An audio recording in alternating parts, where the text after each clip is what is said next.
Well, greetings all. Brief announcements this week. First of all, just wanted to apologize for all the Flipgrid issues that we were having this week. If it makes you feel any better, I was having them too.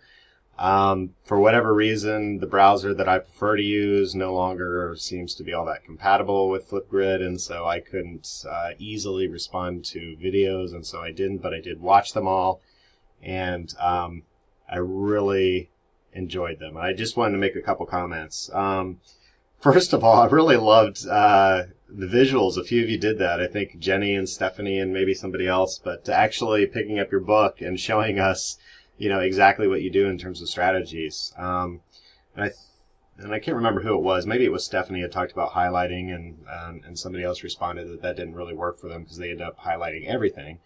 And I just wanted to comment on that. That's true. Highlighting everything doesn't work, or isn't very effective. So I think, but highlighting can be effective, and I think one of the ways to make it effective is to, or the reason why it's effective, it isn't just simply highlighting things. It's the process of making choices about what is and isn't important. So if you find yourself highlighting everything, which, I'm guilty of that too, especially when I'm reading something that's, new to me, unfamiliar, and everything is like, oh wow, no, I didn't know that. Didn't know that either. Didn't know that either.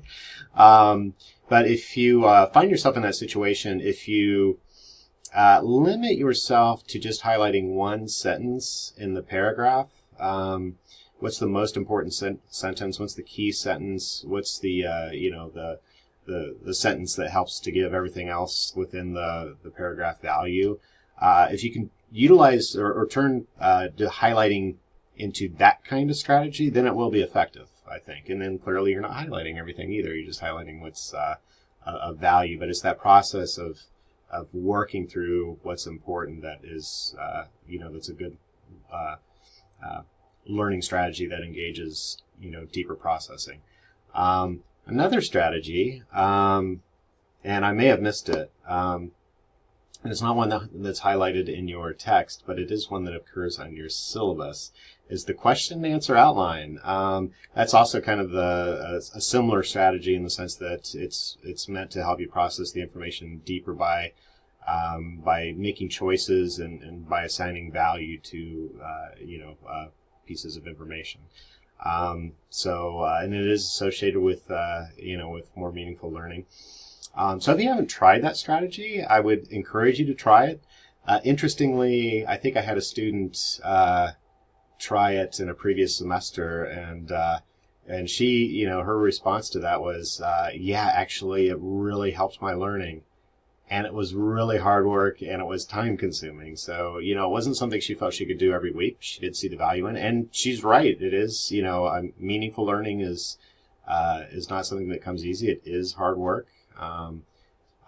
It is like going to the gym. You can't expect to grow, learn, develop, get stronger without, exercising, and learning is the same way. So, good stuff. Again, I really enjoyed reading your post this week, and again, I'm really sorry about Flipgrid issues. So I'm coming back to Flipgrid issues.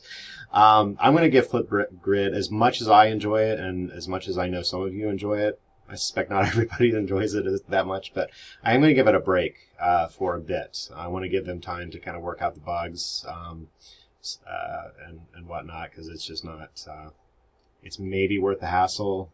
I don't know, but I just don't like the hassle. So I'm going to give them a little bit of some time to work those kinks out. So anyway, have a great week, everyone.